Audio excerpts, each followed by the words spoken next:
थोड़ी देर बाद जब तन्वी को होश आया तो उसने खुद को एक सुरंग में पाया। उसे अभी भी कुछ दिखाई नहीं दे रहा था। उसने खांसते हुए कहा, मेरा तो इसमें दम घुट रहा है, ये अंधेरा तो मुझे मार डालेगा। तन्वी ने हाथ से मोबाइल खोजने की कोशिश की। उसे बड़ी मेहनत के बाद मोबाइल मिला। उसने फ्लैशलाइट ऑन की लेकिन वो ऑन नहीं हुई। तन्वी ने एक गहरी सांस ली और खुद से कहा, हाँ, मुझे कैसे भी करके बाहर निकलना होगा। तन्वी ने हाथ के सहारे सीढ़ियां ढूंढ ली थी। उसने कहा, मुझे अब इसी तरह ऊपर चढ़ना होगा। धीरे धीरे तन्वी ऊपर की तरफ सीढ़ियां चढ़ने लगी थी। कुछ देर में उसको हल्की सी रोशनी दिखाई पड़ी। उफ, मतलब मैं अब दोबारा रोशनी देख पाऊंगी। तन्वी ने उजाले की एक किरण देखी तो उसमें हिम्मत आ गई। उसने अब तेज तेज चढ़ना शुरू कर दिया और कुछ ही देर में वो उस दरवाजे पर पहुंच गई जहां से उसने नीचे उतरना शुरू किया था।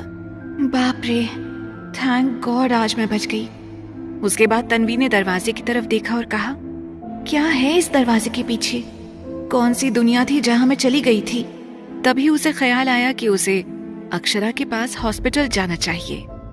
दूसरी तरफ रुद्र ने जब देखा कि दैत्य उसकी बात नहीं सुन रहा तो उसने इधर उधर देखा।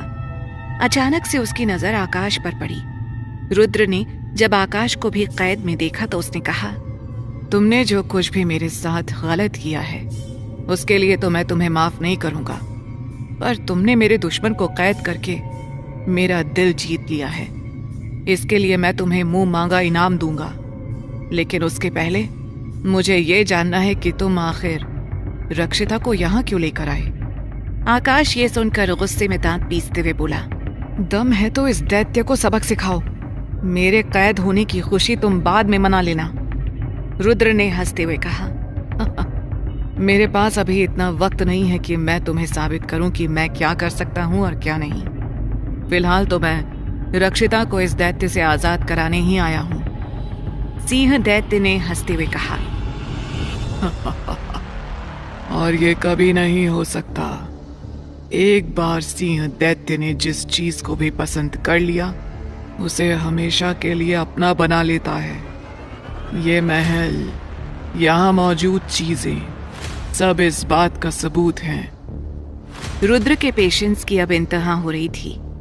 उसने दैत्य को ललकारते हुए कहा, मैं उस राजा की तरह नहीं हूं जिसकी पत्नी आहना को तुमने हथिया लिया था।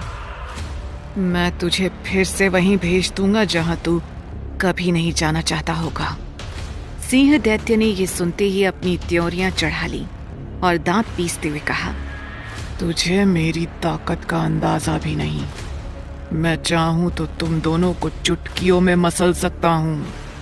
रुद्र ने भी उसी अकड़ में जवाब दिया, अगर तुझे यही रास्ता ठीक लगता है तो फिर आजा, कर ले दो दो हाथ। ये सुनते ही सिंह दैत्य ने उसे अपनी शक्तियों से हवा में उठाकर दीवार पर फेंक दिया। रुद्र करहाते हुए उठा। अब उसकी बारी थी। वो हवा में धुआं बनकर तेजी से उड़ते हुए गया और सिंह दैत्य के चेहरे के सामने मंडराने लगा। दैत्य अपने मुंह के सामने काले धुएं को देखकर उसे हाथों से दूर हटाने लगा, पर वो धुआं और ज्यादा बढ़ता ही जा रहा था। दैत्य को अब सांस नहीं आ रही थी। उसने हांफते हुए कहा, मैं सांस क्यों नहीं ले पा रहा हूं? आखिर ये हो क्या रहा है मेरे साथ? अचानक से दैत्य की सांस फूलने लगी और वो धड़ाम से जमीन पर जा गिरा और तड़पने लगा। रक्षिता ये सब देखकर दंग रह गई थी। इससे पहले उसने इंसानी दुनिया में ऐसी लड़ाई कभी नहीं देखी थी। देखते ही देखते वो राक्षस गायब हो गया। काले धुएं ने सिमटकर रुद्र का रूप ले लिया। रुद्र बनते ही उसने महल में चारों ओर अपनी नजर दौड़ाई। ये दैत्य अचानक कहाँ गायब हो गया? कहीं ये डरकर भाग तो नहीं गया? हालांकि रुद्र को भी अपनी इस बात पर ज्यादा यकीन नहीं हो पा रहा था। उधर शीशे में कैद आकाश उस जादुई गिरफ्त से बाहर निकलने की सारी कोशिशें कर रहा था। उसने बंद शीशे के चारों तरफ अपनी नजर दौड़ाई और खुद से कहा, हर मायावी चीज का कोई ना कोई तोड़ जरूर होता है। इसने मेरी आंखों के सामने कोई जादुई पर्दा डाल रखा है, जिसकी वजह से मैं इसके हाथ की सफाई को पकड़ नहीं पा रहा हूँ। उसने उस शीशे पर अपनी पूरी ताकत से एक मुक्का मारा शीशे का तो कुछ नहीं हुआ, लेकिन जितनी तेजी से उसने मुक्का मारा था उतनी ही तेजी से उसके हाथ में दर्द उठा। उसने हाथ को झटकते हुए कहा, आह, ये शीशा तो बिल्कुल नहीं है। जितनी ताकत से मैंने मुक्का मारा, बड़ी से बड़ी चट्टान टूटकर टुकड़ों में बिखर जाए। इधर रुद्र अपनी जीत को निश्चित मानकर जैसे ही रक्षिता की ओर बढ़ने को हुआ, अचानक से दैत्य रुद्र के सामने आकर प्रकट हो गया। उसने हंसते हुए कहा, तूने क्या समझा कि तू मुझे इतनी आसानी से खत्म कर देगा? अरे नादान, मैं मायावी दैत्य हूँ। तेरी आंखों में कभी भी धूल झोंक सकता हूँ। इतना कहकर दैत्य ने अपने बड़े नाखूनी पंजों से रुद्र का गला जकड़ लिया और उसे अपनी पूरी ताकत से दबाने लगा। रुद्र की आंखें बड़ी और लाल होती जा रही थी, शरीर की नसें फटकर बाहर आने वाली थीं। तभी रुद्र ने एक जोर की लात दैत्य के सीने पर मारी। सिंह दैत्य लड़खड़ाता हुआ दूर जा गिरा। रुद्र भी जमीन पर गिरा हुआ हाँफ रहा था। कुछ ही सेकंड्स में वो दोनों फिर से उठ खड़े हुए, एक दूसरे की तरफ गुस्से से देखा। दैत्य ने कहा, तू चींटी होकर हाथी से टकराने की कोशिश कर रहा है। देख, तुझे अभी अपने पैरों तले मसलता हूँ। ये कहकर सिंह दैत्य रुद्र के ऊपर झपटा।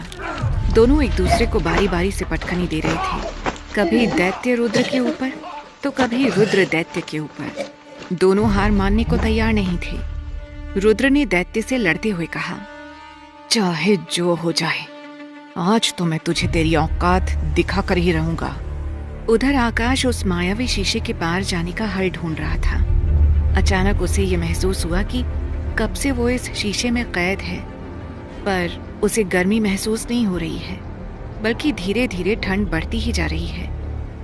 उसे बात को समझने में ज्यादा देर नहीं लगी। उसने अपनी आंखें बंद की और खुद में बुदबुदाया, मैं अपनी शक्तियों का आह्वान करता हूँ और अपने चारों ओर इतनी गर्माहट चाहता हूँ कि सब पिघल जाए। अचानक से आग की लपटें शीशे के चारों ओर उठने लगी। धीरे धीरे वो कांच पिघलकर पानी में तब्दील होने लगा। आकाश ने मुस्कुराते हुए कहा, अच्छा, तो दैत्य, तेरी मायावी चाल ये थी कि तूने मुझे बर्फ के अंदर कैद किया हुआ था और मेरी आंखों पर शीशे का पर्दा डाल दिया था। मैंने तेरे इस जादू को भी तोड़ दिखाया। हाँ, मैंने तोड़ दिखाया। ये कहते हुए आकाश अपनी जीत की खुशी में पागल हो रहा था। उधर दैत्य ने क्रोध में आकर रुद्र से कहा, अब तू अपनी उल्टी गिनती गिनना शुरू कर दे। तुझे मैं पाताल में ले जाकर मारूंगा। तूने मेरे गुरूर को ललकार कर बहुत गलत किया है। रुद्र जमीन पर गिरा हुआ था। दैत्य ने जोर की लात उसके सीने पर मारी। रुद्र ने उसके पांव को अपने दोनों हाथों से पकड़ लिया और पूरी ताकत से उसे पीछे करने लगा। तुझे क्या लगता है तू मुझे हरा सकता है? रुद्र की बात सुनने के बाद तो दैत्य ने अपनी पूरी ताकत झोंक दी थी। इस ताकत की लड़ाई में धरती फटने लगी। आसपास के पेड़ उखड़कर जमीन पर गिरने लगे। धरती के फटते ही रुद्र और दैत्य दोनों उसमें धंसते चले जा रहे थे। धरती को चीरते हुए वो समुद्र के अंदर पहुंच गए। अभी भी दोनों हार मानने को तैयार नहीं थे।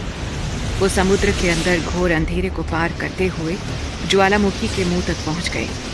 चारों ओर आग और बड़े बड़े आग के गोलों से टकराते हुए वो धरातल में धंसते चले जा रहे थे। रुद्र ने चीखते हुए दैत्य से कहा, तू मेरी ही शक्तियों से पैदा हुआ एक अंश मात्र है। तुझे पता भी नहीं होगा कि अब तेरे साथ क्या होने वाला है।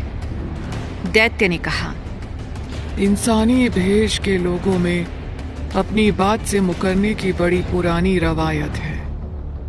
मैंने तुझसे पहले ही कहा था कि मैं तेरी प्रेमिका को ढूंढ निकालूंगा, बशर्ते तुम्हें मेरी मुराद भी माननी पड़ेगी।